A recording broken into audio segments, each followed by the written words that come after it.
Hey everybody, how's it going? So we're going to take a look at the Stark Varg, but first we're going to look at some of the other options. As you can see on my tabs, you can read those.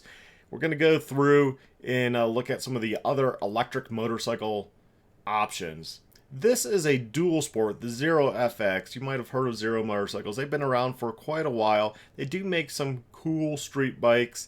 They have some dual sports, and this is one of their dual sports, the Zero FX. As you can see, it looks okay to me, It's a dual sport. I guess for commuting around town, that would be kind of fun. I do like some of their street bikes options too, but it's really not a dirt bike, nor I don't think they've even made any dirt bikes or attempted to make any dirt bikes at this time. I don't know why that is. It would be a motorcycle company I would trust. They've been around for quite a while now, and they're in the U.S.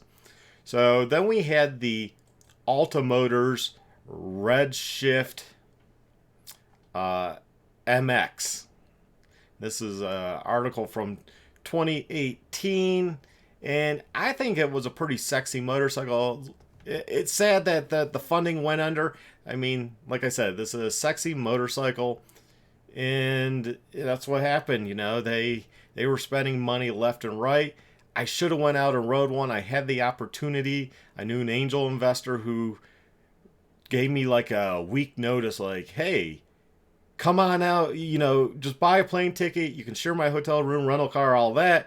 But, you get a ride an Alta bike. And it was like, wow, that time there was none out there for sale, and my daughter was only just born, and she's a baby, and my wife had, I think, just gone back to work, and I was like, I can't do this with a week notice.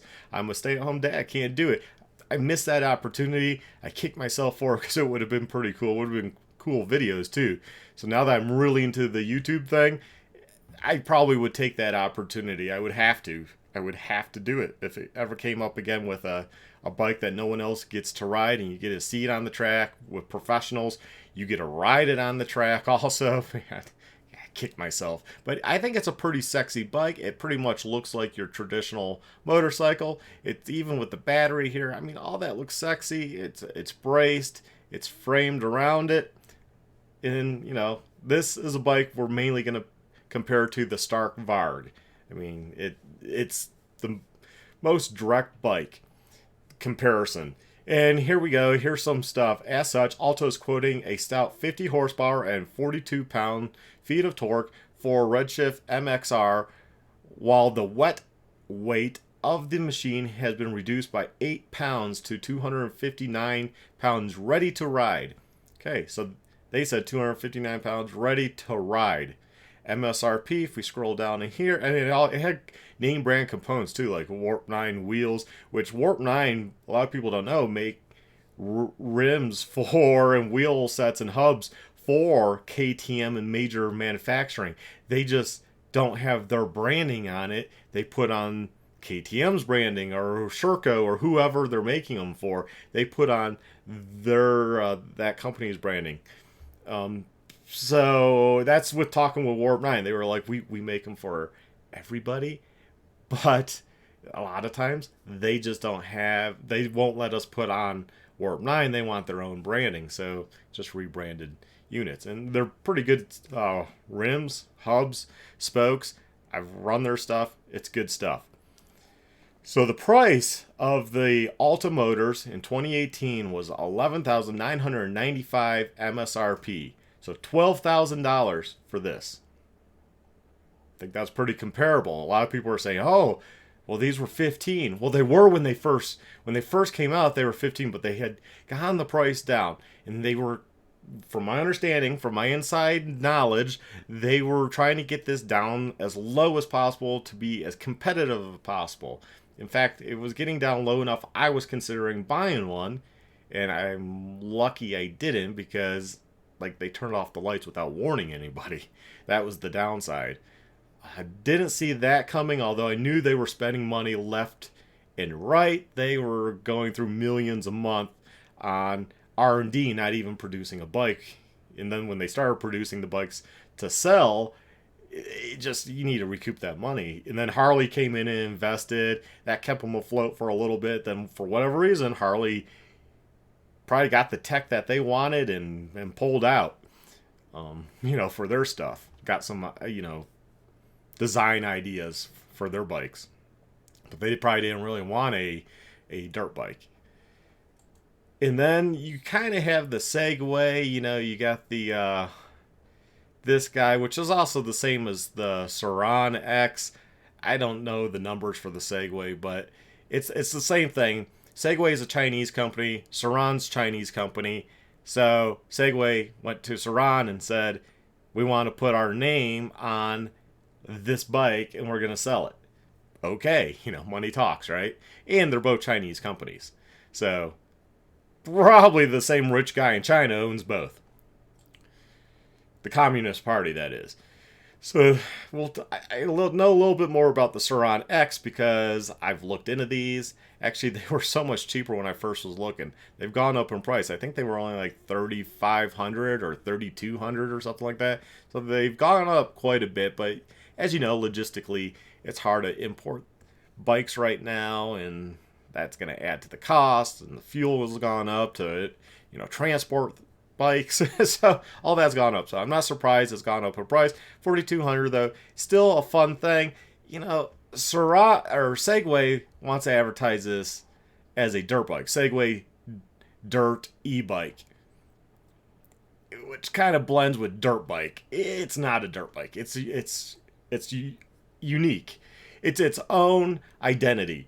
You can't really compare it to anything else here. So I just wanted to touch on it. That's something else you could get. I hear they're very fun. I would like to get one, if nothing else, to try. I think it would be awesome. But we're going to now look at the brand new, what everyone's talking about, Stark Varg. So here's the Stark Varg. I'm not overly impressed with the styling. I think it's pretty ugly when compared to the Alta Motors. Right here, I think this looks like a traditional bike, and it has some unique characteristics that make it look really nice. You got billet stuff. You just got really nice bike, for $12,000. Well, you got this new Stark Varg, and they're saying this is going to have 80 horsepower. Is that true? Is it going to really be 80 horsepower? And do you really need 80 horsepower on a dirt bike? On something that's supposedly supposed to only weigh 200 and, where is it? I know I'm missing it here. See, it's 20 more horses than the most powerful 450cc dirt bike out there. And of course, it being electric, like the Alta Motors, you can change the power curve. If there needs to be updates, it can connect probably online and get new software updates, which that's scary. New software updates for your bike. I just want something that runs. And it says the motor puts out 203 foot-pounds at the axle. That's impressive. 692 foot-pounds at the rear wheel. That is just stupid. You don't need that much on a dirt bike. The battery pack weighs 70.5 pounds, which Stark says makes it one of the most energy dense in the world. For comparison, the Alta Redshift, that was often considered the creme de la creme of electric dirt bikes, had a slightly smaller 5.8 kilowatt hour battery and a significantly less powerful motor, despite weighing more than the Varg. And they're saying this is tipping the scales at 242.5 pounds. Is that wet? Is the battery liquid cooled still? I would imagine it is. There's still probably some type of lubricants. You're going to have your brake fluid and that. So is this dry weight, wet weight, ready to ride? Because the Alta Motors here, remember, is only 259 ready to ride. That's really not that heavy. People are going to be like, oh my God, that's it. You know what? Maybe lose 10, 20 pounds. I've seen a lot of riders. Me included, I could lose 10 pounds, 15 pounds. A lot of riders could lose 20, 30 pounds. So, I don't know. I mean, I don't know if that's like, oh my God type weight. Batteries sit pretty low in the frame, so it's going to be low weight. It's not going to be high weight, like your belly. But you know, just like this bike. This bike right here, the Varg, you got the battery. It looks like they're using every single inch of space. It looks like the battery. We don't know how high it comes, but let's assume it comes up kind of high in the frame too to get the run time, the power density out of it. I mean, I think it's pretty ugly looking. That's just a personal preference. I think it's ugly. I don't think the design is like the Alta Motors here. The Alta Motors to me looks nice. Flip over here, I'm just like, that just does not do it for me. But give them credit. This is supposedly supposed to use, I guess, name brand components like KYB suspension, and it's supposed to still use good stuff just like the Alta did. Is this a wish list? Are they wishing that it's this, or is this actually going to be the truth? Is it going to really weigh only 242 pounds? Is it going to really produce 80 horsepower? Is it going to really have like 6 hours runtime, I think is what they're suggesting it will have on the trails. And as a trail rider, do I need 80 horsepower on a single track? No, I just don't get it. Now, from another standpoint, in Morgan at Highland Cycles, I'll link to his video in my description, but he was talking about the Varg, and I was actually surprised. He's the only other guy I've ever heard, besides myself, say the problem with the electric bikes, well, there's probably a few problems and probably stuff we don't know that will materialize as they become more prevalent and more popular and people can buy them and affordable, is how quiet they are on the trails. I like getting out of the way when I'm hiking, just like Morgan mentioned at Highland Cycles, and you can hear a combustion engine get in and get out of the way, step off. I don't know how many hikers that I come up around a tree and they're hiding behind the tree, which not a good thing. You know, kind of be out there so we know you're there. Don't surprise us. Because, like, if I can kind of see you, I slow down. I'm not going to whiz by you. At least me. I'm not that trail guy. I think that creates bad blood between the various trail users when, you know, you go hauling ass and you see the hiker, but you still continue to haul butt. You're not on a race course on public trails. You know, slow down. Where are you to be in a hurry, right? Slow down, give away, how's it going, and continue on. Hey, there's 4 more behind me, whatever the case is, and you continue on. Well, they're not going to hear you on an electric bike. Well, they might, but right away, people are not going to equate. What is that noise? What's that, like, buzzing sound, that chain sound, that tire sound?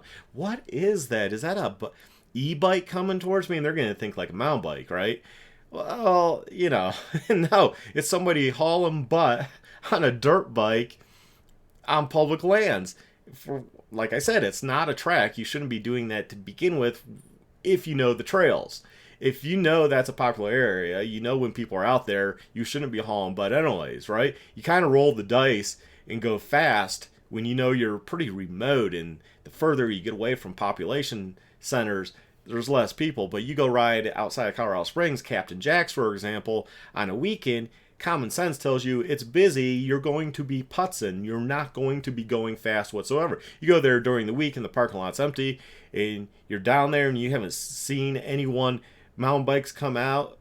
Yeah, you can go a little quicker, but you're still going to have downhill mountain bikes, so, you know, you got to watch out. So, hauling butt on one of these up, and you got a mountain bike coming down, well, they're definitely not going to probably hear you.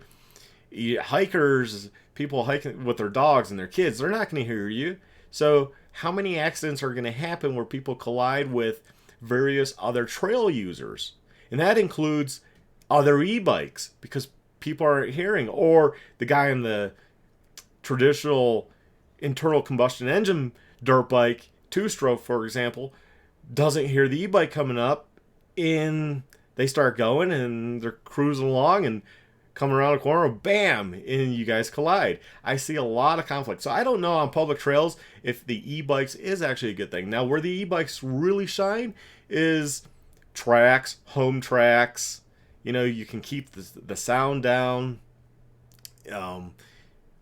Just like the Just like zero motorcycles for street bikes, you could, ride around your neighbors. Oh, that guy warms up his bike for 30. I did have a neighbor that excessively warmed up his bike, like 40 minutes for his sport bike. And it was like, really? It's 4 in the morning. What are you doing? You don't have to warm it that long. like people, there's an excessive point to warming up your bike, and there's street riders that do it, and it's really annoying. And I've seen people at trailheads that do it, and it's really annoying. You don't have to. You can start your bike and just ride it gently, right? Modern manufacturing processes, just like a car, you can start it up and you can start going. I mean, you shouldn't like accelerate from every light right off the get-go, but you can cruise out of the neighborhood, and by the time you get to your main road, it's warmed up. So just like any modern motorcycle, it's going to be warmed up just a little bit down, right? I mean, unless you want to go screaming out of that parking lot, which you shouldn't be doing anyways on dirt and on public lands, because there's, especially if the parking lot's full with other trail users and even dirt bike people, it's just rude. You're creating dust for no reason to create dust, and that's annoying. But that said, these bikes will have, I think, a stigma to them after they're out for a long time. A lot of people get electric motorcycles and dirt bikes, and there are accidents, and there's going to be a whole new issue we're going to have to create. Now, then, do we then have to go in and say, we need to make more one-way trails, directional trails? And then who decides what direction is best? And if you're out in the middle of nowhere, who's going to enforce a direction, right? You're not on a private track or private lands of some sort where, hey, we ride that direction. People that go the fountain track, or as they call it, the $10 track, I guess that follows the race season where the arrows point. And if you don't follow the race season, you go there and it's poorly marked, man, you'll get yelled at by people. I've gotten yelled at, like, you're going the wrong way. That's the way I went last time, 2 years ago. I don't know. You guys, it's poorly marked. Well, it's the race. It follows the race. You should know about that. I don't know anything about racing. So you get that issue too, but I guess that's kind of a different issue. But, you go, well, so my point was, so are we going to create directional trails here in Colorado on public lands, and who gets to say which way is going to be driving? Are people going to follow that? No. So you're then going to still have conflict and still have danger. I just don't see the electric thing on public trails being a good thing. Just like e-bicycles, e-mountain bikes. They are fun and they're cool and they make it more accessible to people. But at the same time, they're quiet, so you get higher speeds on some of the good ones. You're a danger out there. You're a danger to yourself and others, because they're not going to hear you coming hauling butt around a corner, right? And I know mountain bikers, a lot of times, I've seen this a lot lately, they have bells and stuff on their mountain bike, so as they're riding the trails coming down, going fast, you hear this bell. But at the same time, just like I'm sure an e-bike to a hiker is going to be like a e-dirt bike, like, what is that? You don't think of getting off the trail because you're like, what is that sound? Especially the first time you hear it, right? And then after a few times, you're like, oh, that's just a mountain biker with a bell on his bike, which I can't hear anyways if I have my motor going in helmet, right? So, I mean, I guess a mountain biker might say, well, the e-bike is quieter, you might actually hear my bell. Well, you're not probably going to hear the e-bike unless what? We're going to start running a bell or something? I mean, then that's just creating noise. Once again, people that want the quietness are not going to like you. So I agree with everything Morgan at Highland Cycle said. He's the first guy that I can say we 100% agree, and I've agreed with him on other stuff, but I'm just surprised he has the same viewpoint and thought outside the box like I had in the past. Like, I don't see how the e-bike is necessarily going to be a better option for us that like to trail ride. Now, you have the whole issue of, well, is it going to actually be able to run 6 hours? Is it going to die on you? What do you do when you have a brick out there? You're going to have to tow it out if you're on a gnarly trail. So you're going to still have to, I guess like a gas bike, you're going to have to learn how far you can go initially. and increase that a little bit, and okay, I'm safe. I can go, 30 miles. Well, that's a lot of mileage at like somewhere where I ride during the winter, Penrose Commons or Captain Jack's. That's a pretty good ride. You go hit a hard trail, that's a pretty good ride. But a lot of times we go out there with our big tanks. Like I have a big 5.2 gallon tank on my Beta 300 RR Racing, as you guys know, and I like to go out there and not worry about fuel, so I can, if I know it's going to be a long day, fill it up. And I'm more than capable of probably going over 100 miles. I haven't tested it because I don't need to test that.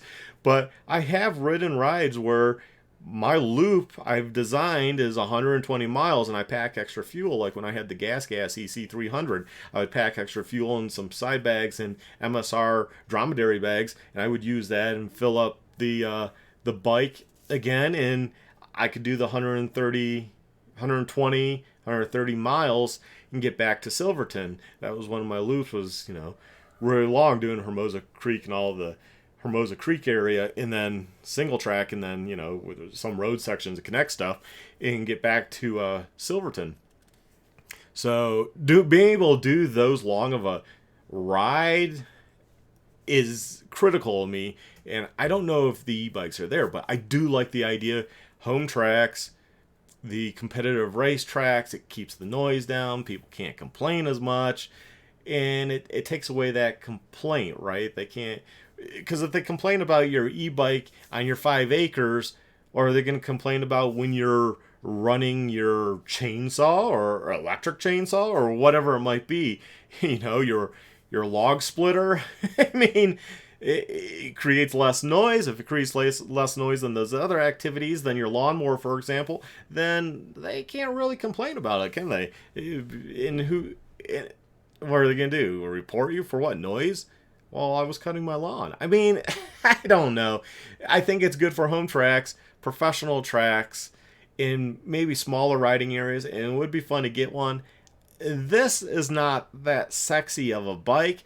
I don't know why it's being taunted as like, man, this is the best thing since sliced bread. I mean, we've had other bikes like Alta Motors, and I think that one was much more sexier of a motorcycle. And I wish they were maybe taking some design cues. It will be interesting to see if the Stark Varg is really 242.5 pounds. It will be interesting to see if it really is going to put out 80 horsepower. It's going to be interesting to see, I mean, is this a swappable battery? Does it stay in? How long does it take to charge? Is it going to have rapid charging? Is that something you're going to have to buy to install it in your garage on 240? Is it, which I have 240 because I have a welder and an air compressor that are 240, but is it something that you can charge at the track? I mean, if you're using this for racing purposes, you're going to be able to charge it or swap the battery. How much is a battery going to cost if it's swappable? Are parts pretty readily available? I mean, last thing you want to do is buy one of these and have it not be able to get parts for it, kind of like Alta, Motors. I don't know how easy it is to get anything, and with a lot of things being updated through updates with their software and them not being around anymore, well, you just took out that capability. So, I mean, bearings are bearings, so I'm sure you can get bearings. Just go to a bearing house and match them up. Suspension, those are probably taken off something, I'm going to guess even the sprockets and the chain and the rotors and calipers, stuff like that is probably all pretty common. But if you have something wrong with your Alta, electrical system, battery, well, good luck. You might be able to send, I don't know how it's made. Is it made from individual cells? Can you open it up and replace those cells? Or a qualified person that works on an electric, like Tesla vehicles and stuff, the third party market versus Tesla. So what is the support going to be for something like this? That's the question. How long hopefully they're not spending too much money. Hopefully they're not going to go under and you're stuck with a paperweight because you thought it was awesome. As far as the price, $12,900. So That falls within range of the Alta, what the Alta came down to in 2018 to 11,995. They were 15, but they had brought that price down, I think, to try to sell a bunch, to raise more capital and to show that, hey, we were selling stuff. And then obviously that didn't materialize. They had to close the door. But yeah, and they're taking $100 deposit. Don't expect your order before October 2022. I don't know if that implies for the U.S. or just overseas. I do believe it's a Spanish company. And here we go. It's the sound of silence. Have to be careful. There's music. But we'll If you want to spend the time in the garage or out riding. I want to see the bike run. Here we go. Yeah, I mean, Honda Red. It's, I just don't know, guys. I mean, what do you all think? That's an individual opinion, I mean, on style. I don't like it. Doesn't mean you can't like it. Doesn't mean that you don't like it. Or maybe you hate it. I don't know. Let me know in the comment section what you think and what you think about all the other bikes I've showed, like from Zero Motorcycles, Alta, Redshift. I was hoping that would be sold out to somebody for the technology and they would run with it because it was designed well. Then you got the Segway e-bikes, dirt e-bike, which makes it sound like a dirt bike. No, it's not. And the same thing, Sur-Ron X. Awesome bikes. Totally different, though.